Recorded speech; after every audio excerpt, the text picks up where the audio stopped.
Welcome, this is our inaugural episode of the Pioneer Pulse, and today we get the pleasure of hearing from Mark Adamson, our CEO, who also happens to be a partner of JLL, who's the private equity firm that owns Pioneer. So today we're going to hear from Mark, his perspective on what's going on with Pioneer, not just from a CEO standpoint, but also from the private equity standpoint. Thanks for being here, Mark. No, you're welcome, Katie. So Mark, it was actually your idea to do a segment like this for the Pioneer employees. Why do you think it was important for us to sit down and actually chat about things going on? Yeah, sure. Well, one of the things I've always tried to do a lot of, and I've done it since I've been the CEO of Pioneer, is communication. We have our town halls, we have our Mark's message. I know Paul now puts out his twice monthly message. I think it's really important everybody knows what's going on in the business and their role in that. I also try and get out and about on the road. I've been recently around all the quarries in Colorado, around the stores.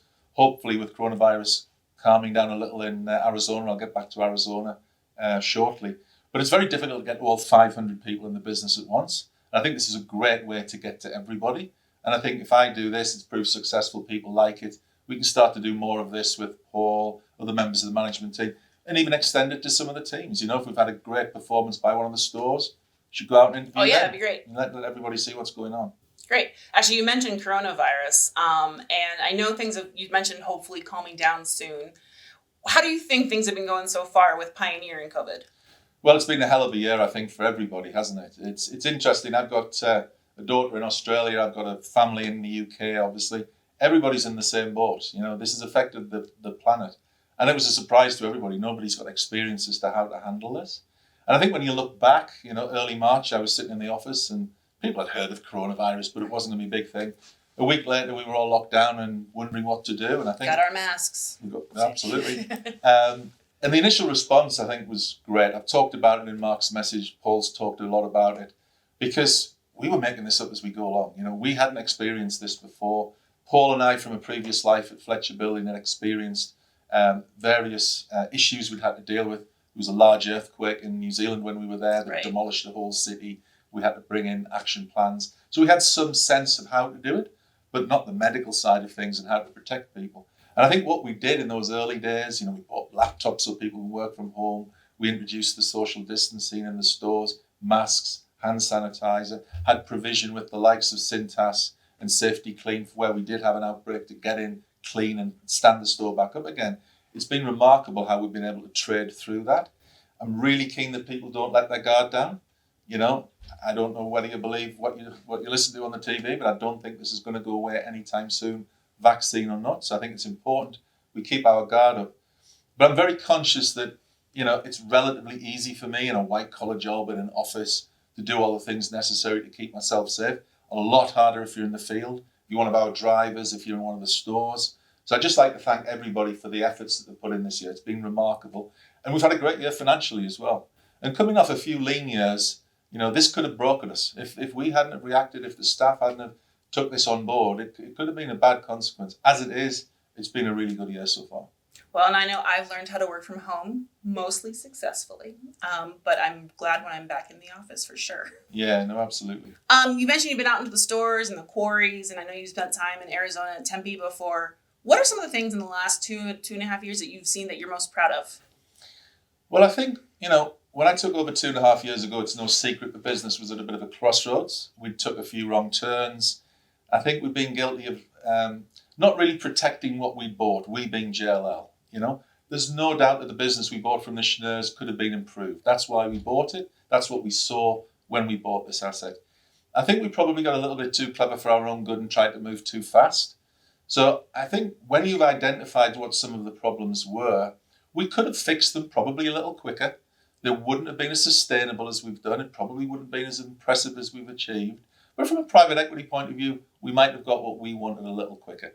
But I'm not like that. JLL as a private equity company isn't like that. It has a long tradition. We're 30 years old now as a firm of building businesses, of growing businesses. There are private equity companies that are wham bam, thank you ma'am companies. That's not JLL. So I had the full support of the team back in New York to really rebase this business and grow it back to where I thought it could be. And that's what we spent 2.5 years doing. And you look around the business now, you know, I've got a fortunate career history that I've worked in big global blue chips.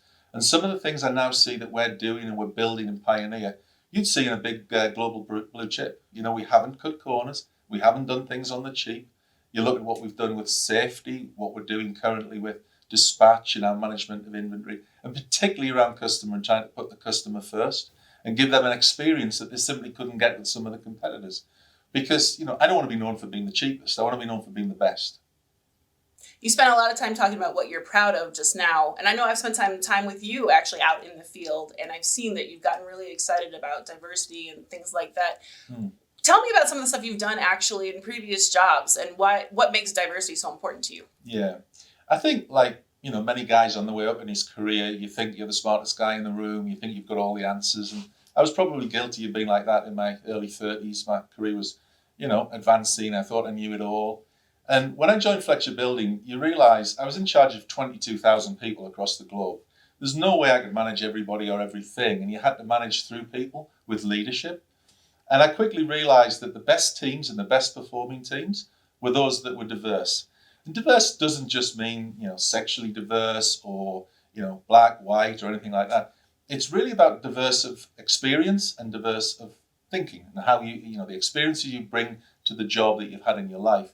And being able to construct teams like that. I mean, classically, we talk a lot about male-female. Right. And, I had a lot of success in increasing the percentage within Fletcher's of females in the workforce, which was, particularly pleasing. It was a big building products business. It's not the sort of business you'd expect to see a lot of women in. Right. Classically, the cliches, women first go into banking and financial services and healthcare.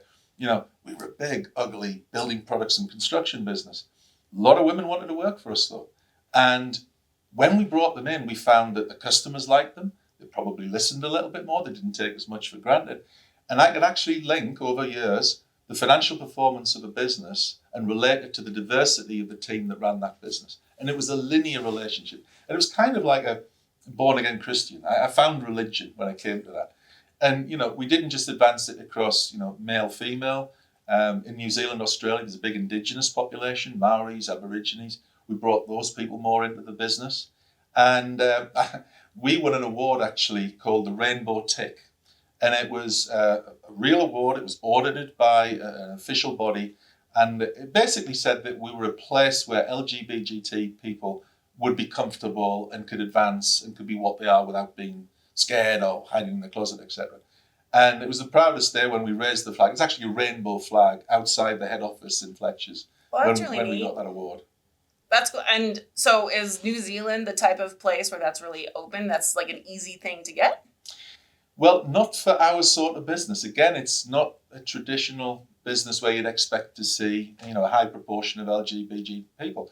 We did a survey. We asked people. It was discretionary. What do you identify with? And I think we had something like 8 to 10% of the people that identified as LGBT.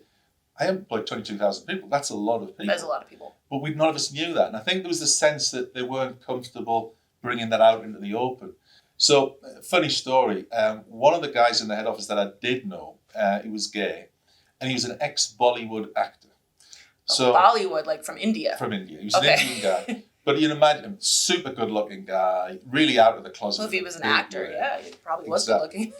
And I actually said to him, how are we going to do this? Because he wasn't scared. He was out there and punchy. And we managed to find constituencies, and the more people we brought together, the more people came out. And before you know it, as I say, we won the Rainbow Tick. And that's a legacy, you're obviously proud of your financial legacies, but that's a big legacy I was proud of. And it was the first thing I wanted to do when I came to Pioneer. And we've moved very quickly on it. And without upsetting all the guys in the business, you look at some of the stores that are managed by women. Right. All in the top Girl Power at Parker, North Park. I know, Deer Valley. There's a lot of women. Last month, weren't we? Down there? And, it's something I really believe in. You've got to get the balance right. It's not like everybody this sex or that persuasion or that colour. But there's no doubt that diversity of experience and background and thought really adds value. Cool. Do you think there's some other opportunities the Pioneer has for diversity or inclusion that maybe we just haven't scratched the surface on yet? Yeah, I think you can always do better. I mean, you've got to remember this is a journey that's been 2 years in the making. There's still a long way to go. I think it's about just breaking down stereotypes, making sure that people don't go into an interview with a preconception as to what a person can do. Right. And that was one of the things we we've done in the past in my previous career. I don't like forcing people. I don't like putting quotas. I think that's terrible because you tend to get the wrong people. And then the naysayers point to it and go, there you go, I told you so. Right. I prefer to let it kind of not handle itself, but just give it a little bit of a help. Right. And one of the things I would always encourage is, why did you interview 5 people for that job and they were all guys? Let's have at least a couple of ladies in there, and I think we can do more working with HR to make sure that. But then it gets to a point, and this is what I've seen in the past, where it becomes self-perpetuating. Right. All those things have been broken down. All those stereotypes have been broken down.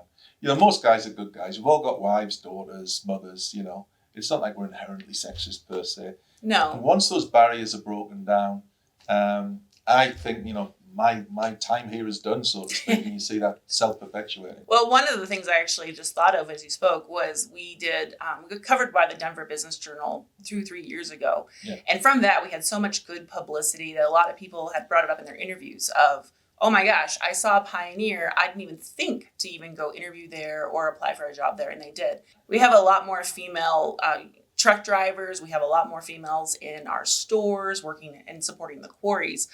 I've been hearing from HR that we are getting more and more female applicants. So it's coming true. And I know I'm excited just to see all the different experience that folks are bringing into the company. Yes. We've got people from big box, we've got people from small companies, we had firefighters, we've got military, and now we've got this great group of women that are joining the company as well. So I think it's awesome. One of the things I'd like to try and work on with the team is how we get people working together more. I'm a big fan of people in the office getting out into the field. I don't mind if you take off for a day, as long as your boss has approved it. Go and work in a store. Go and spend a day in the cab with a driver. It means when you come back to the office to do your job, you've got an appreciation for what they do, and maybe we reciprocate. There's a lot of flack, not so much now, but in the early days about, Highlands Ranch and the head office. These people work hard, Very much so. And it would be nice for somebody at the store to come and see how the girls in finance work or... Yeah, no, I'd love to see the stores come in. I love visiting them. I have not been on a ride-along yet, but one day after COVID, I want to go on a ride-along and see what that's about. It looks like it'd be a lot of fun to work with customers and see what the drivers do every day. No, absolutely. So speaking of growth, you said about growing and inclusivity and diversity. How about Pioneer growth? What's coming for Pioneer? Well, look, in the first 18 months to 2 years, it was all about consolidation. We were in no position to grow. Financially, we didn't have the cash. We weren't generating cash. We had a lot to sort out, and you know that. We've done a lot in the last 2.5 years. I think now, with the things we've put in place and are currently putting in place, the IT guys are doing a tremendous job to try and make running this business for everybody who interacts with it a lot easier. It was really difficult to transact in this business and offer the customer the service we want. We're very close to being leading edge in that terms. And now we can kind of put our best foot forward and look to grow. I think the original plan when JLL bought this business was to do a classic private equity roll-up. You would buy other businesses, you'd bring them into Pioneer. We've got a head office here that could accommodate a $500 million business, not just a $200 million business. And that's obviously means big profits for the owner. So are you referencing like the GX and the Grand Materials acquisitions? That's right. Okay. That's right. They were supposed to be the first of 15 or 20 acquisitions of that nature. And I think had we put the hard work in first like we've now done, that would have been absolutely possible. So I think now it's about getting back on that journey, on that track. I think we're going to put our toe in the water gently. We've got a couple of stores in mind. We've mapped both Arizona and Colorado in terms of where the hot growth is. We've looked at the likes of Home Depot, where they're looking to build. And, I'm not proud enough to not follow Home Depot. They seem to know what they're doing. So we've got a couple of stores in mind, one in Colorado, one in Arizona, that we're hopefully going to open up. And I believe Paul's talked openly about that. But we have this kind of farm-to-table approach where we make a lot more money, where we mine the product ourselves, supply it, ship it, and then on to the customer. So you've seen in the last 12 months, we've opened 4 new quarries, I think it is. We've opened an entire new business stream led by Kevin Gouger, the industrial business. Right. Cement products, right, for CMEX and those? You'll remember in the early days, I used to pull your leg about selling the pretty stuff. I come from a world where we sold the ugly stuff, road base, concrete aggregate. There's a lot of money to be made. We would kind of ignore that now, quarries, and go after the pretty stuff. Now we sell the pretty stuff, and we also mine the ugly stuff. And there's a big market for it. And we've won contracts with big global competitors.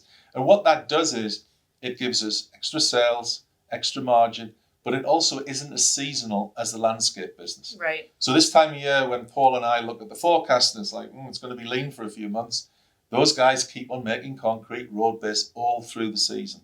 So that really helps balance out the business. So look for more quarries and in conjunction with that, more stores as we roll out. And we'll stick initially to Arizona and Colorado because that's, stick to your knitting. We know those markets. But I would love to think over time we advanced into the likes of Utah, Nevada, New Mexico, maybe even California or Texas would be the plan long term. Well, that's exciting. Yeah. So what's it look like for you for the next couple of weeks, months? Are we going to see you again here in Colorado soon, Arizona? Yeah, I think I'm back on more of an even keel in terms of my schedule. There was a time a couple of years ago where I was out here every week. I think with the management team now in full control of what's going on, I come out maybe once every 3 weeks, every month. I'm very conscious I haven't been to Arizona for a while, so I think my next trip, a few weeks' time, I'll be down in Arizona. Want to go and see some of the stores, get to Tempe and see the guys and gals in the office. And I'll get into that cycle between now and Christmas. We've got a lot of exciting stuff going on. We're working on the budget for next year. So expect to see more of me, which I assume is a good thing. I think so. And then what's coming up for JLL? What's going on with them? We're really busy at the moment. So this business is in what we call Fund 7. Okay. So private equity fund raises money and then spends it buying businesses like Pioneer. We've raised now Fund 8. That's the next fund. So we're busy buying other businesses to fill out that fund. We've got an aerospace business. We've got a healthcare business. We've got a labs business, actually, which is quite fortuitous given coronavirus. So as well as my day job as the CEO of Pioneer, I'm working on a lot of those businesses as well. So we've been really busy throughout this. And in terms of the long-term future of JLL and the Pioneer partnership, I think it's too early for us to exit this business. We put a lot of work and money into getting it to this state. We think there's a lot of legs left in the business. And certainly we will see a future together for the next year or so. Great, thanks. Well, thanks so much for taking the time with us today. I know that I learned a lot about what's happening with Pioneer from your perspective and JLL's, and I'm looking forward to talking to you. And I think in the next thing we want to do this quarterly, is that right? Yep. Great. Well, I think we should see what people think. That's true. You might think quarterly's too much. Well, thank you all for viewing today. Again, you can find this episode on the Sandbox as well as any future episodes. Also check out the Sandbox for all the things that are currently going on with the company. So we have stuff for wellness. We've got stuff. All of Paul's messages are on there. All of Mark's monthly messages are on there. But also, please comment on the video and let us know what you think. And as well, what kind of stuff do you want to hear? Who do you want to hear it from? Do you want Mark to wear a different colored shirt next time? You only wear black.